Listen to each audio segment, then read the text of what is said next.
Hello दोस्तों, स्वागत है किताबी कास्ट पर, जहां हम आपके लिए हर दिन एक नई और प्रेरणादायक ऑडियो बुक लेकर आते हैं। तो सब्सक्राइब कीजिए और सुनिए आज का ये खास ऑडियो बुक। ठंडी सर्दियों की शाम थी।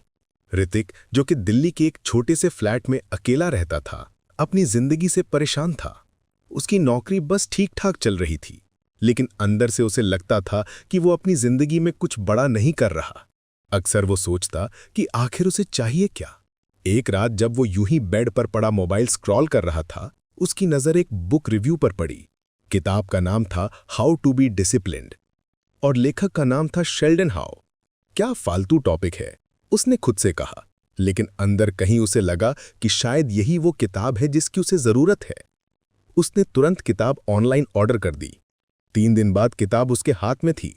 ऋतिक ने सोचा, चलो देख ही लेते हैं आखिर ये बुक इतनी पॉपुलर क्यों है। वो बुक लेकर अपने बालकनी में चला गया। ठंडी हवा चल रही थी और चाय का कप उसकी टेबल पर रखा था। उसने किताब खोली और पहला चैप्टर पढ़ना शुरू किया। पहले चैप्टर का नाम था सेट क्लियर गोल्स।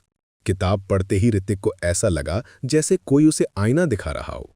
उसमें लिखा था, स्पष्ट और प्राप्त करने योग्य लक्ष्य स्थापित करना अनुशासन का मूलभूत है।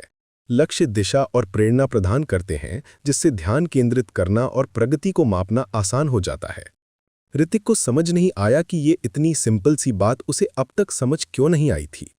वो अक्सर बड़े बड़े सपने देखता था, एक दिन अपनी कंपनी शुरू करूंगा या डिजिटल मार्केटिंग में एक्सपर्ट बनूंगा, लेकिन कभी उसने अपने लक्ष्यों को विस्तार से नियोजित यानी डिटेल प्लान नहीं किया था। उसने किताब के अगले पैराग्राफ पर नजर डाली। वहां लिखा था, if you don't know where you are going You will never get there। इस एक लाइन ने उसे झकझोर दिया। सही बात है, उसने सोचा। मैं हमेशा ये सोचता हूं कि कुछ करना है, लेकिन करना क्या है ये पता ही नहीं होता। उसने किताब को बंद किया और बालकनी से उठकर अंदर चला गया। उसने अपने रूम का सबसे शांत कोना चुना और अपनी नोटबुक लेकर बैठ गया। उसने सोचा कि पहली बार अपनी लाइफ में वो कुछ स्पष्ट लक्ष्य बनाएगा। पहली लाइन उसने लिखी, अपनी फिटनेस पर ध्यान देना है। अगले 6 महीने में 10 किलो वजन कम करना है। डिजिटल मार्केटिंग के 3 एडवांस कोर्स पूरे करने हैं। हर महीने 5 नई किताबें पढ़नी है। लिखने के बाद उसने नोटबुक बंद की और एक अजीब सी राहत महसूस की। ये सब करना इतना आसान तो नहीं था, लेकिन पहली बार उसने अपने लक्ष्यों को इतना साफ साफ लिखा था। अगले दिन जब वो सुबह उठा तो उसने अपनी लाइफ का पहला लक्ष्य शुरू करने की कोशिश की। उसने अलार्म 6 बजे लगाया था, लेकिन जब अलार्म बजा तो उसने तुरंत स्नूज बटन दबा दिया। 5 मिनट और, उसने खुद से कहा। वो 5 मिनट कब 1 घंटे में बदल गए उसे पता भी नहीं चला। जब उसकी आंख खुली तो उसने दीवार घड़ी की ओर देखा। 7:30 मिनट हो चुके थे। यार, आज भी नहीं हो पाया, उसने गुस्से में खुद से कहा। फिर उसे अपनी किताब की याद आई। उसने बुक निकाली और फिर से पहला पेज पढ़ा। उसमें एक लाइन थी, failure is a part of the process. Don't be discouraged by small setbacks. Focus on getting back on track. उसने मुस्कुराते हुए खुद से कहा, चलो ये तो किताब ने पहले ही समझा दिया था, कोई बात नहीं, कल से सही। उस शाम उसने एक और काम किया। उसने अपने रूम की दीवार पर एक बड़ा सा चार्ट लगाया और उसमें अपने लक्ष्यों को लिख दिया। उसके बगल में उसने छोटे छोटे बॉक्स बनाए। हर बार जब वो अपना कोई काम पूरा करता तो वो एक बॉक्स में टिक करता। धीरे धीरे अगले कुछ दिनों में उसने सुबह जल्दी उठने की आदत डालनी शुरू कर दी। वो पहली बार पार्क में जॉगिंग के लिए गया। पार्क में ठंडी हवा और भागते हुए लोगों को देखकर उसे महसूस हुआ कि उसे अपनी जिंदगी को लेकर सीरियस होना ही पड़ेगा। वापस आकर उसने किताब का अगला हिस्सा पढ़ा। वहां लिखा था, break your goals into smaller manageable steps. A big goal can feel overwhelming. Hrithik ने सोचा। उसने अपने फिटनेस लक्ष्य को छोटे छोटे टास्क में विभाजित कर दिया। पहले हफ्ते सिर्फ 15 मिनट जॉगिंग करूंगा, दूसरे हफ्ते 20 मिनट, फिर धीरे धीरे 30 मिनट। किताब का पहला चैप्टर जैसे उसकी लाइफ का गाइड बन गया था। वो हर बार उसे पढ़ता और अपनी लाइफ में लागू करने की कोशिश करता। लेकिन लाइफ इतनी आसान कहाँ होती है। एक दिन उसकी माँ का कॉल आया। उन्होंने कहा, तुमने पिछले 2 हफ्तों से फोन क्यों नहीं किया? हम यहाँ कितने परेशान हैं। ऋतिक को अचानक एहसास हुआ कि वो अपने लक्ष्यों में इतना खो गया था कि उसने अपने परिवार से बात करना ही बंद कर दिया था। उसने फौरन मां को कॉल बैक किया और उनकी बात ध्यान से सुनी। उसने सोचा कि शायद स्पष्ट लक्ष्य स्थापित करने का मतलब सिर्फ करियर और फिटनेस नहीं, बल्कि अपने रिश्तों को भी संतुलित करना है। उसने अपनी नोटबुक निकाली और एक और लाइन लिखी। चौथा, हर हफ्ते अपने पेरेंट्स को कॉल करना और उनके साथ समय बिताना। इस तरह ऋतिक की लाइफ धीरे धीरे बदलने लगी। वो हर रात सोने से पहले अपने दिन का रिव्यू करता। अगर उसने कोई टास्क मिस कर दिया होता तो वो उसे अगले दिन की लिस्ट में जोड़ लेता। किताब के पहले चैप्टर ने उसे समझा दिया था कि लक्ष्य सिर्फ लिखने के लिए नहीं, बल्कि उन्हें जीना होता है। उसने सीखा कि लक्ष्यों की वजह से उसकी जिंदगी में एक दिशा आई थी, लेकिन कहानी यहां खत्म नहीं होती। ऋतिक को समझ आ गया था कि यह सिर्फ शुरुआत है। शेल्डन हाउ की किताब का पहला चैप्टर तो एक झलक मात्र थी। उसे बाकी के चैप्टर पढ़ने थे और उन पर काम करना था। अगर आपको हमारी फ्री समरी अच्छी लगती है तो आप हमारे चैनल को सब्सक्राइब कर सकते हैं, हमारी मेंबरशिप खरीद सकते हैं या हमें यूपीआई के थ्रू सपोर्ट कर सकते हैं। अब समरी पर वापस चलते हैं। वो खुद से मुस्कुराकर बोला, अब देखो ये किताब मेरी जिंदगी कैसे बदलती है। पाठ 2, एक दिनचर्या विकसित करें। ऋतिक ने अगले कुछ दिनों में अपने पहले लक्ष्यों पर अच्छा खासा काम कर लिया था। उसे लगा कि अब उसकी लाइफ धीरे धीरे पटरी पर आ रही है। उसके दीवार वाले चार्ट पर कई बॉक्स टिक हो चुके थे और हर टिक उसे एक नई एनर्जी देता था। उसने सोचा कि अब वक्त आ गया है किताब का अगला चैप्टर पढ़ने का। रात के खाने के बाद वो अपने फ्लैट के छोटे से कोने में बैठा। सामने उसकी किताब रखी थी। उसने कपड़े की बुकमार्क हटाई और अगला पेज पलटा। दूसरा लेसन था डेवलप अ रूटीन। पढ़ते ही उसे लगा कि ये तो वही चीज है जो हमेशा उसकी सबसे बड़ी कमजोरी रही है। उसकी लाइफ इतनी बेतरतीब थी कि कोई भी चीज कभी प्लान के हिसाब से नहीं होती। कभी वो रात को देर तक जागता, कभी सुबह लेट उठता, वीकेंड्स तो पूरी तरह से यूं ही निकल जाते थे। किताब में लिखा था, एक स्थिर दैनिक दिनचर्या बनाने से अनुशासन को सुदृढ़ करने वाली आदतें बनाने में मदद मिलती है। एक संरचित कार्यक्रम ध्यान भटकाने वाली चीजों को कम करता है और उत्पादकता को बढ़ावा देता है। ऋतिक ने किताब के हर शब्द को ध्यान से पढ़ा। उसे एहसास हुआ कि अगर वो सच में अपनी लाइफ में अनुशासन लाना चाहता है तो उसे एक सख्त दिनचर्या अपनानी पड़ेगी। उसने खुद से कहा, दिनचर्या बनाने का मतलब ये नहीं कि लाइफ बोरिंग हो जाएगी। इसका मतलब है कि मैं अपने समय का सही इस्तेमाल करना सीखूंगा। उसने तुरंत अपनी नोटबुक उठाई और लिखा, मेरा परफेक्ट रूटीन। सुबह 6 बजे उठना, 6:15 से 7 बजे तक व्यायाम करना, 7:30 तक नाश्ता, 8 बजे से 12 बजे तक काम का समय, 1 घंटे का लंच ब्रेक, 1 बजे से 5 बजे तक फिर से काम, शाम को 1 घंटा खुद के लिए, पढ़ाई, कौशल सीखने या आत्मनिरीक्षण के लिए, रात को 10 बजे तक सो जाना। दिनचर्या प्लान करना आसान था, लेकिन उसे फॉलो करना, वो ऋतिक को पता था कि ये सबसे मुश्किल पार्ट है। उसने सोचा, चलो कल से ट्राई करते हैं। अगली सुबह जब उसका अलार्म 6 बजे बजा तो उसे पहले दिन जैसा ही एहसास हुआ। उसने कुछ देर के लिए फिर से स्नूज बटन दबा दिया, लेकिन तभी उसे याद आया कि वो अब अपनी पुरानी आदतों पर नहीं लौट सकता। उसने झट से अलार्म बंद किया और बिस्तर से उठ खड़ा हुआ। उसने अपने फोन में टाइमर लगाया और अपनी दिनचर्या के हिसाब से व्यायाम शुरू किया। शुरुआत में उसके शरीर को उठने में बड़ी मुश्किल हुई। उसे हर मिनट ऐसा लगा जैसे वो फिर से वापस सो जाए। लेकिन उसने किताब के उस हिस्से को याद किया जहां लिखा था, आदतें शुरुआत में बनाना मुश्किल होती हैं, लेकिन निरंतरता उन्हें समय के साथ आसान बना देती है। पहले कुछ दिन उसके लिए बहुत संघर्ष वाले थे। कभी कभी वो नाश्ते के टाइम पर बैठा ये सोचता कि क्या दिनचर्या बनाना सही फैसला था, लेकिन जैसे जैसे दिन बीतने लगे वो दिनचर्या का मजा लेने लगा। दिनचर्या का सबसे अच्छा असर उसकी उत्पादकता पर हुआ। अब जब वो अपने काम पर बैठता तो उसका पूरा ध्यान काम पर होता। उसे पता था कि उसने पहले से ही हर काम के लिए एक टाइम स्लॉट आवंटित किया है, इसलिए उसे सब कुछ ठीक से करने का टाइम मिलेगा। एक दिन ऑफिस में उसके मैनेजर ने उससे कहा, ऋतिक, तुमने पिछले हफ्ते जितना काम किया है वो शायद ही किसी ने किया होगा। तुम ठीक तो हो? ऋतिक ने मुस्कुराते हुए कहा, सर, बस कुछ अनुशासन में आ रहा हूं। शाम को जब वो घर लौटा तो उसे एहसास हुआ कि दिनचर्या सिर्फ समय को प्रबंधित करने का तरीका नहीं है, ये लाइफ को बेहतर बनाने का जरिया भी है। उसने अपने खाली वक्त में नई किताबें पढ़नी शुरू की। वो हर दिन रात को सोने से पहले अपनी दिनचर्या की समीक्षा करता। लेकिन लाइफ इतनी सीधी नहीं थी। एक रविवार को उसके दोस्त राहुल का फोन आया, भाई आज मूवी देखने चल रहे हो? ऋतिक को कुछ भ्रम हुआ। मूवी का मतलब था कि उसका शाम का पढ़ाई का टाइम मिस हो जाएगा। लेकिन फिर उसने सोचा कि दिनचर्या का मतलब ये नहीं कि मैं अपनी लाइफ को एंजॉय करना छोड़ दूं, कभी कभी ब्रेक लेना भी जरूरी है। उसने खुद से एक नई बात सीखी, दिनचर्या का मतलब सख्त नियम नहीं बल्कि संतुलन है। अगले कुछ दिनों में उसने अपनी दिनचर्या को और लचीला बनाया। उसने अपने शेड्यूल में खाली समय के स्लॉट भी जोड़े। ये वो वक्त था जब वो कुछ भी कर सकता था। परिवार से बात, दोस्तों के साथ घूमना या सिर्फ आराम करना। किताब में एक और दिलचस्प लाइन थी, एक कठोर दिनचर्या कभी कभी बोझ जैसी महसूस हो सकती है। अप्रत्याशित घटनाओं के लिए कुछ लचीलापन रखें। उसने महसूस किया कि दिनचर्या ने उसे एक बेहतर इंसान बना दिया है। उसकी लाइफ में अब एक संरचना थी। पहले जहां वो हर काम आखिरी वक्त तक टालता था, अब वो समय पर अपने टास्क पूरे कर लेता था। लेकिन कहानी यहां खत्म नहीं होती। ऋतिक को एहसास हुआ कि दिनचर्या बनाने से उसका सफर शुरू हुआ है, लेकिन अभी उसे अपनी आदतों को और गहराई तक ले जाना है। किताब में अभी और पाठ बाकी थे। उसने खुद से वादा किया कि वो हर पाठ को पढ़ेगा, समझेगा और अपनी जिंदगी में उतारेगा। और इसी उम्मीद के साथ उसने अगले चैप्टर पर जाने के लिए किताब को धीरे से बंद कर दिया। पाठ 3, आत्मनियंत्रण को अपनाएं। कुछ हफ्ते बीत चुके थे और ऋतिक अपनी दिनचर्या को लेकर काफी सहज महसूस करने लगा था। अब सुबह जल्दी उठना, वर्कआउट करना और दिन को उत्पादक तरीके से बिताना उसकी आदत में शामिल हो चुका था। लेकिन जिंदगी हर वक्त एक जैसी नहीं रहती। कभी कभी सब कुछ सही करते हुए भी हम अपनी पुरानी आदतों में लौट आते हैं। एक दिन ऑफिस के बाद वो थक कर घर आया और उसने सोचा कि कुछ आराम किया जाए।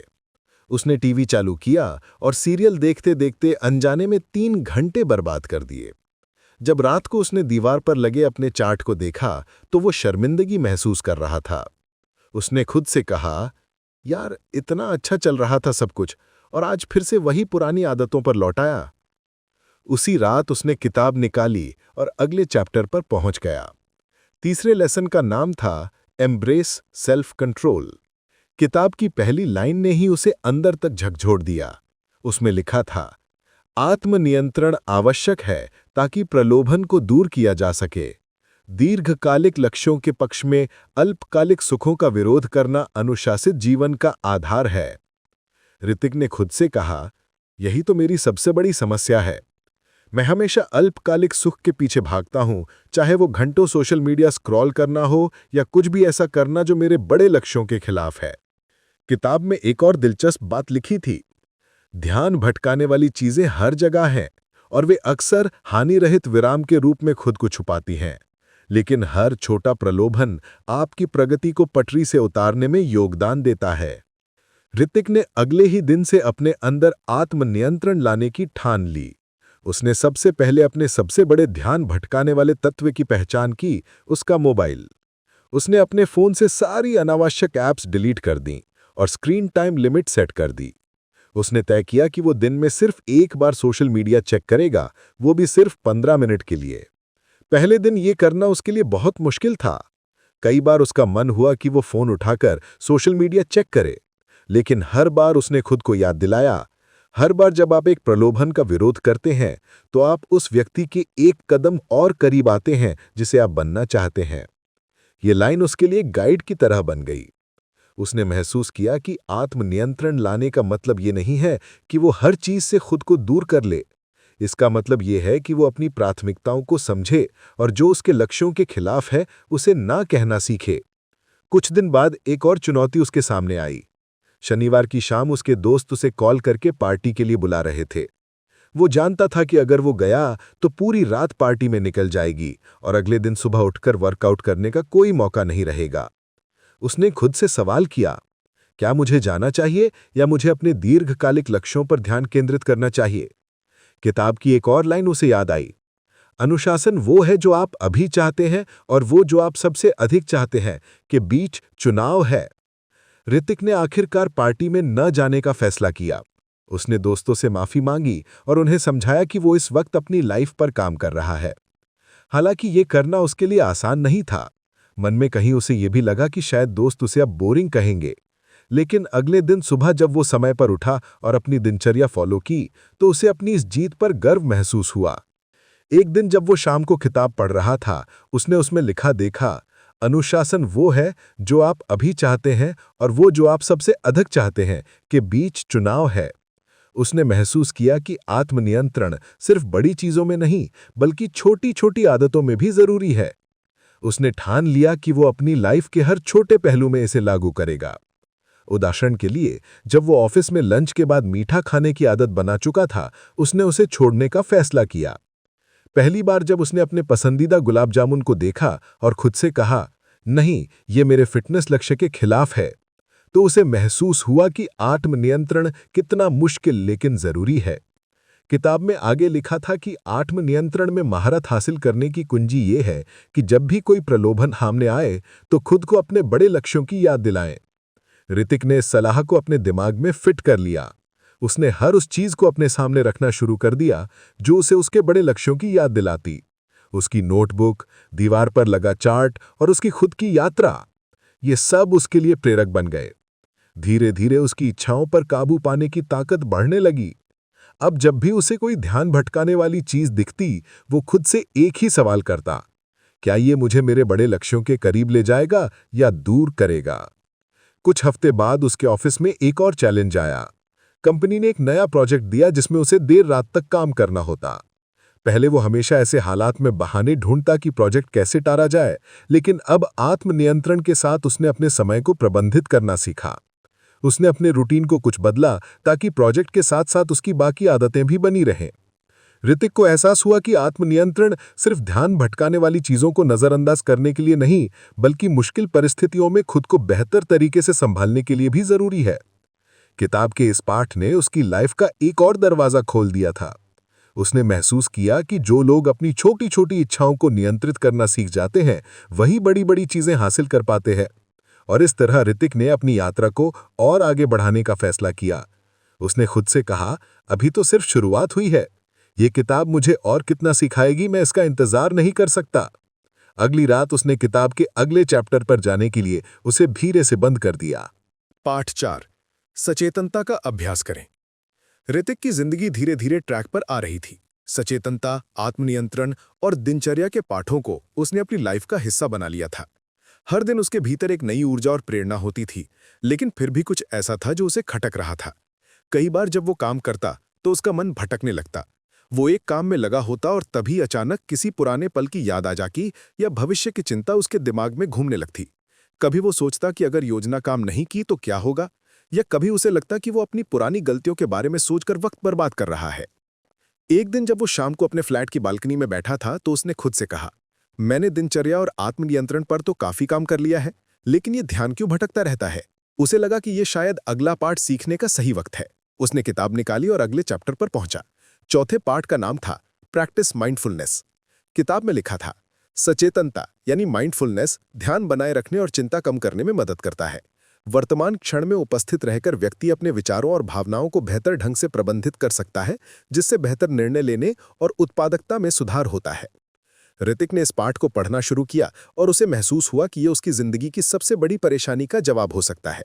उसने सोचा, मैं अक्सर या तो अतीत में जीता हूं या भविष्य की चिंता में खो जाता हूं, लेकिन शायद मैं अभी के पल को जीने में असफल हूं।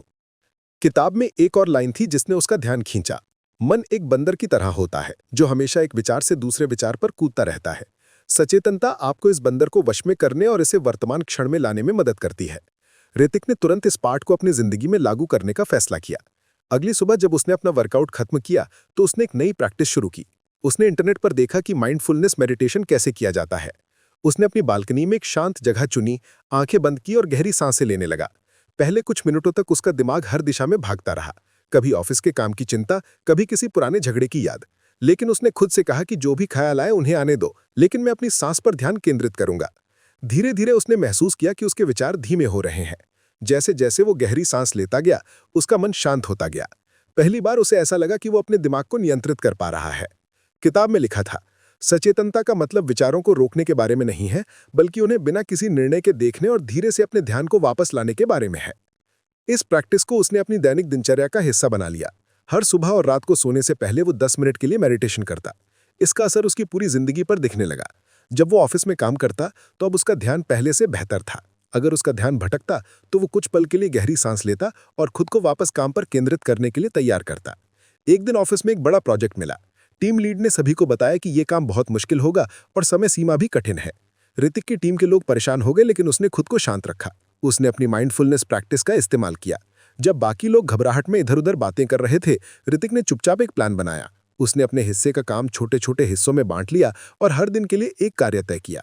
उसकी शांत पर व्यवस्थित तरीके को देखकर टीम लीड ने उसकी तारीफ की। उसने किताब की एक और लाइन याद की, सचेतनता न केवल आपको दबाव के बीच शांत रहने में मदद करती है, बल्कि आपकी सोच को स्पष्ट करने और बेहतर निर्णय लेने में मदद करती है। सचेतनता का असर उसकी पर्सनल लाइफ पर भी हुआ। पहले जब वो दोस्तों के साथ होता था तो अक्सर उसका ध्यान कहीं और होता था, लेकिन अब वो हर बातचीत में पूरी तरह मौजूद रहता।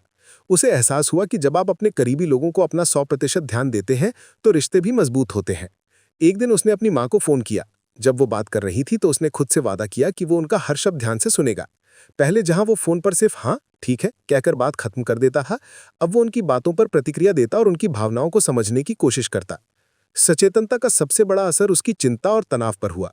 पहले वो छोटी छोटी बातों पर परेशान हो जाता था, लेकिन अब जब भी उसे तनाव महसूस होता, वो गहरी सांस लेकर खुद को याद दिलाता, मैं इस पल में हूं, अभी जो है वही सच है, बाकी सब मेरे दिमाग का खेल है।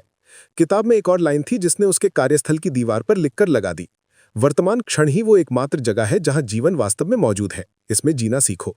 धीरे धीरे सचेतनता उसकी जिंदगी का हिस्सा बन गई। उसने महसूस किया कि इस एक प्रैक्टिस ने उसकी सोच, काम और रिश्तों में गहराई ला दी है। अब वो हर दिन को खुली आंखों और खुले दिल से जीता था। ऋतिक को समझ आ गया था कि सचेतनता सिर्फ मेडिटेशन तक सीमित नहीं है।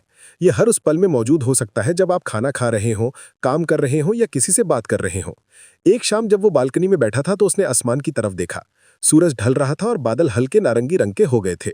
उसने उस पल को पूरी तरह महसूस किया। पहले वो इन छोटी छोटी चीजों को नजरअंदाज कर देता था, लेकिन अब उसे एहसास हुआ कि यही पल जिंदगी को खूबसूरत बनाते हैं। किताब के इस पाठ ने उसकी सोच को बदल दिया था। उसने खुद से कहा, अगर मैं हर पल को ध्यान से जीना सीख जाऊं तो शायद जिंदगी की हर चुनौती आसान हो जाएगी। और इसी वादे के साथ उसने किताब को अगले चैप्टर के लिए बंद कर दिया। पाठ 5, असफलताओं से सीखना। ऋतिक की लाइफ धीरे धीरे ट्रैक पर आ रही थी। सचेतनता, आत्मनियंत्रण और दिनचर्या की मदद से वो पहले से कहीं ज्यादा उत्पादक और शांत महसूस करने लगा था। लेकिन लाइफ हर वक्त एक जैसी नहीं रहती। कभी कभी सब कुछ सही करते हुए भी हम असफल हो जाते हैं। एक दिन उसके मैनेजर ने उसे एक बड़ा और बहुत ही चुनौतीपूर्ण प्रोजेक्ट सौंपा। ये उसकी पहली बड़ी जिम्मेदारी थी। उसने पूरी योजना बना रखी थी, हर छोटी डिटेल पर ध्यान दिया, अपने टीम मेंबर्स के साथ चर्चा, डिस्कशन किया और तय समय पर काम खत्म करने का पूरा भरोसा था। लेकिन जैसे जैसे समय सीमा करीब आई, चीजें बिगड़ने लगी। टीम के कुछ लोग अपनी समय सीमा से चूकने लगे और ऋतिक का खुद का काम भी पीछे छूटने लगा। उसने जितनी मेहनत की उससे कई गुना ज्यादा दबाव महसूस किया। समय सीमा के दिन प्रोजेक्ट अधूरा ही रह गया। उसके मैनेजर ने उसे अपने केबिन में बुलाया और नाराजगी जताई। ऋतिक को खुद पर बहुत गुस्सा आया। उसने सोचा, मैंने इतनी मेहनत की फिर भी असफल हो गया, शायद मैं इस काम के लिए बना ही नहीं हूं। उस शाम वो आकर बालकनी में बैठा। ऐसा लग रहा था जैसे सारी मेहनत बेकार हो गई हो। उसने किताब को उठाया और अगले चैप्टर पर गया। 5वें पाठ का नाम था लर्न फ्रॉम फेलियर्स। पहली ही लाइन ने ऋतिक को सोचने पर मजबूर कर दिया। असफलता सफलता के विपरीत नहीं है, ये उसकी ओर बढ़ने वाला एक कदम है। अनुशासन में असफलताओं से सीखना शामिल है, बजाय इसके कि आप उनसे निराश हों। किताब आगे कहती थी, हर असफलता एक सबक लेकर आती है। यह आप पर निर्भर है कि आप उसे खोजें और उसका उपयोग बड़ा होने के लिए करें। ऋतिक ने किताब को एक पल के लिए बंद किया और सोचा, क्या मैं अपनी असफलता से सीख सकता हूं? क्या ये वाकई एक मौका है खुद को बेहतर बनाने का? अगले कुछ दिनों तक उसने अपने प्रोजेक्ट की ध्यान से समीक्षा की। उसने सोचा कि क्या क्या गलत हुआ था। उसने महसूस किया कि उसने कुछ छोटी छोटी गलतियों पर ध्यान नहीं दिया था। उदाहरण के लिए, टीम के साथ नियमित रूप से संवाद करना भूल गया था और कई बार खुद ही काम संभालने की कोशिश की बजाय इसे सही तरीके से सौंपने, डेलीगेट की। किताब में लिखा था, असफलता अक्सर अनदेखी की गई छोटी छोटी बातों के कारण होती है। अपनी गलतियों की समीक्षा करें, ना कि खुद को दोष दें, बल्कि सुधार करें। ऋतिक ने अपनी गलतियों को स्वीकार किया। उसने खुद से वादा किया कि अगली बार वो बेहतर तरीके से तैयारी करेगा। लेकिन साथ ही उसने खुद को याद दिलाया कि एक प्रोजेक्ट में असफल होना उसकी पूरी काबिलियत पर सवाल नहीं उठाता। उसने खुद को प्रेरित करने के लिए किताब में लिखी एक और लाइन दोहराई, असफलता एक बाधा है, ना कि एक बंद रास्ता। यह आपकी रणनीति को बेहतर बनाने और मजबूत होकर वापस आने का एक मौका है। अगले हफ्ते ऑफिस में एक और प्रोजेक्ट आया। ऋतिक ने तुरंत अपनी गलतियों से सीखी बातों को लागू करना शुरू कर दिया। उसने टीम के साथ बेहतर संवाद बनाए रखा और हर छोटी मोटी समस्या को शुरुआत में ही सुलझा लिया। धीरे धीरे उसे एहसास हुआ कि असफलता से डरने के बजाय उसे इसे एक चुनौती के रूप में देखना चाहिए। उसने महसूस किया कि हर असफलता के पीछे एक सीख छिपी होती है। एक और घटना ने उसे इस पाठ को और गहराई से समझने का मौका दिया। वो पिछले कुछ हफ्तों से सुबह जल्दी उठने की अपनी आदत का पालन कर रहा था, लेकिन एक दिन देर रात तक जागने के कारण वो सुबह उठने में असफल हो गया। उसने सोचा, क्या मैं फिर से अपनी पुरानी आदतों में लौट रहा हूं? पहले वो खुद को कोसता, लेकिन अब उसने किताब की सलाह को अपनाया। उसने खुद से कहा, यह सिर्फ एक दिन की बात है, मैं कल से फिर से अपनी दिनचर्या पर लौट सकता हूं। किताब में लिखा था, अनुशासन हर दिन परफेक्ट होने के बारे में नहीं है, ये झटकों के बाद वापस आने के बारे में है। उसने अगले दिन अलार्म बजने पर उठने का पूरा प्रयास किया और अपनी दिनचर्या को फिर से पकड़ लिया।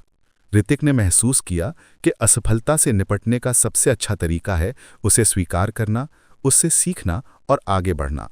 उसने अपने चार्ट पर एक नया सेक्शन जोड़ा, सीखे गए पाठ। हर बार जब भी वो किसी चीज में असफल होता तो वो वहां लिखता कि उसने उस अनुभव से क्या सीखा। कुछ हफ्तों बाद ऋतिक के मैनेजर ने उसे बुलाया। उन्होंने कहा, ऋतिक, तुम्हारे काम में जबरदस्त सुधार आया है। वो प्रोजेक्ट जिसमें तुम असफल हुए थे, उसकी वजह से तुमने बहुत कुछ सीखा है और ये सीख तुम्हारे हर काम में दिख रही है। ऋतिक मुस्कुराया। उसने महसूस किया कि असफलता उसे तोड़ने के बजाय उसे मजबूत बना रही थी। किताब में एक और बात लिखी थी, लचीलापन असफलताओं के माध्यम से बनता है। आप जितने ज्यादा झटकों का सामना करते हैं, उतने ही मजबूत होते जाते हैं। इस पाठ ने ऋतिक की सोच को पूरी तरह से बदल दिया था। अब जब भी उसे किसी काम में असफलता मिलती तो वो घबराने या निराश होने के बजाय खुद से पूछता कि इससे मुझे क्या सीखने को मिला। एक दिन जब वो अपने फ्लैट में बैठा था, उसने अपने पुराने दोस्तों को याद किया।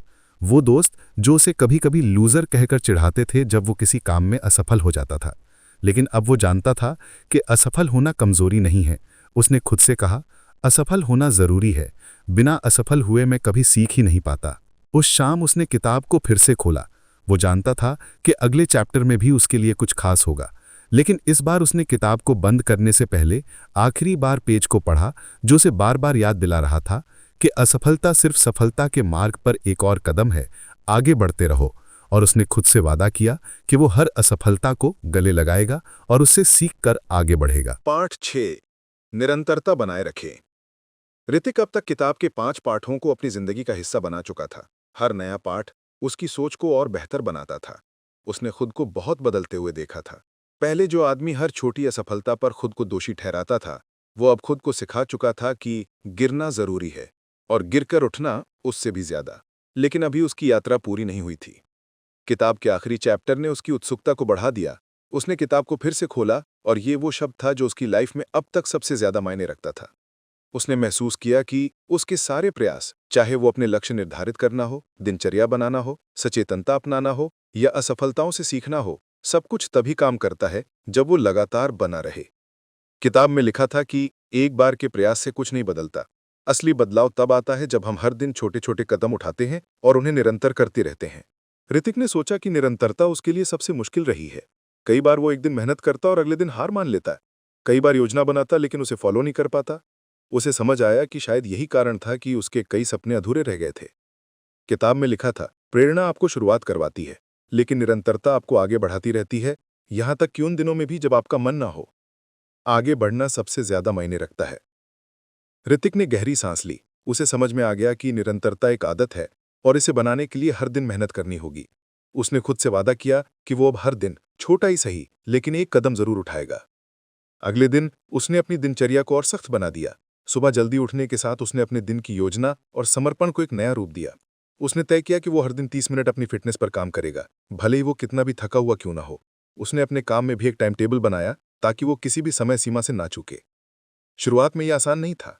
कई बार ऐसा हुआ कि उसकी सुबह के अलार्म बजने के बाद वो बिस्तर में ही पड़ा रहा। कई बार ऐसा हुआ कि वर्कआउट के लिए तैयार होते वक्त उसे बहाने सूझने लगे, लेकिन हर बार उसने खुद को याद दिलाया, निरंतरता सबसे जरूरी है। अगर आज हार मान ली तो कल ये और मुश्किल हो जाएगा। धीरे धीरे उसने महसूस किया कि ये छोटे छोटे कदम उसे एक नई दिशा में ले जा रहे हैं। एक दिन ऑफिस में उसके मैनेजर ने उसे एक बड़ा प्रोजेक्ट दिया। ये वही तरह का प्रोजेक्ट था जिससे कुछ महीने पहले वो असफल हो चुका था, लेकिन इस बार उसके अंदर डर के बजाय आत्मविश्वास था। उसने खुद से कहा, इस बार मैं अपनी योजना को सिर्फ बनाऊंगा नहीं, बल्कि उसे लगातार फॉलो भी करूंगा। ऋतिक ने काम की शुरुआत छोटे छोटे हिस्सों में बांटकर की। उसने अपनी टीम के साथ नियमित मीटिंग्स रखी और हर किसी के काम का फीडबैक लिया। उसने खुद के लिए एक टाइम टेबल बनाया और हर कार्य को समय पर पूरा किया। जब भी उसका ध्यान भटकता या उसे थकान महसूस होती, तो वो गहरी सांस लेकर खुद से कहता, बस एक और कदम, बस एक और कोशिश। धीरे धीरे उसका काम समय पर और बिना किसी बड़ी गलती के खत्म होने लगा। उसकी टीम के लोग भी उसकी निरंतरता से प्रेरित थे। समय सीमा के दिन प्रोजेक्ट पूरा हो गया और उसका मैनेजर उसकी मेहनत और नेतृत्व यानी कि लीडरशिप की तारीफ करते नहीं थका। ऋतिक को एहसास हुआ कि निरंतरता का असर सिर्फ उसके काम तक सीमित नहीं था, ये उसके हर पहलू में झलकने लगा। उसने अपनी फिटनेस पर भी इसी तरह काम करना जारी रखा। पहले जहां वो सिर्फ कुछ दिनों तक व्यायाम करता था और फिर छोड़ देता था, अब वो हर दिन 30 मिनट खुद को समर्पित करता। उसका शरीर और मन दोनों पहले से ज्यादा मजबूत और ऊर्जावान महसूस करने लगे। ऋतिक ने देखा कि निरंतरता सिर्फ बड़ी बड़ी चीजों में नहीं बल्कि छोटी छोटी आदतों में भी असर डालती है। उसने ये भी तय किया कि हर रात सोने से पहले वो किताब पढ़ेगा, भले ही सिर्फ एक पन्ना ही क्यों ना हो। एक दिन जब वो अपने पुराने दोस्तों से मिलने गया तो उन्होंने कहा, तू बहुत बदल गया है ऋतिक। पहले तुझे हर छोटी बात पर चिंता होती थी और अब लगता है जैसे तुझे सब कुछ संभालना आता है। ऋतिक ने मुस्कुराते हुए कहा, यह बदलाव धीरे धीरे हुआ है। मैंने बस हर दिन छोटा सा कदम उठाया और निरंतरता बनाए रखी। उसने अपने दोस्तों को किताब के पाठों के बारे में बताया। उसने कहा, निरंतरता का मतलब है कि तुम हर दिन खुद से एक वादा निभाओ। ये जरूरी नहीं कि तुम हर दिन परफेक्ट रहो, बस जरूरी ये है कि तुम हर दिन कोशिश करते रहो। उस रात जब वो घर लौटा तो उसने किताब का आखिरी पन्ना पढ़ा। उसमें लिखा था, अनुशासन लक्ष्य नहीं है, ये एक यात्रा है। चलते रहो और तुम पाओगे कि सफलता एक आदत बन गई है, ना कि एक मंजिल। ऋतिक ने किताब को बंद किया। उसने महसूस किया कि उसकी जिंदगी अब बदल चुकी थी, लेकिन उसने ये भी समझा कि यह सफर कभी खत्म नहीं होगा। हर दिन एक नई चुनौती होगी, एक नई सीख होगी और एक नया मौका होगा खुद को बेहतर बनाने का। उसने किताब को अपनी टेबल पर रखा और खिड़की से बाहर देखा। चांद की रोशनी उसके कमरे को हल्का सा रोशन कर रही थी। उसने गहरी सांस ली और खुद से वादा किया कि वो इस सफर को कभी नहीं छोड़ेगा, क्योंकि अब उसे पता था कि असली खुशी किसी मंजिल तक पहुंचने में नहीं, बल्कि उस सफर को पूरी ईमानदारी और मेहनत से जीने में है। और यहीं से ऋतिक की कहानी खत्म नहीं हुई, ये तो बस एक नई शुरुआत थी। तो फ्रेंड्स, ये थी हमारी आज की बुक समरी। आपको कैसी लगी कमेंट करके जरूर बताएं और धन्यवाद आपका समरी एंड तक सुनने के लिए।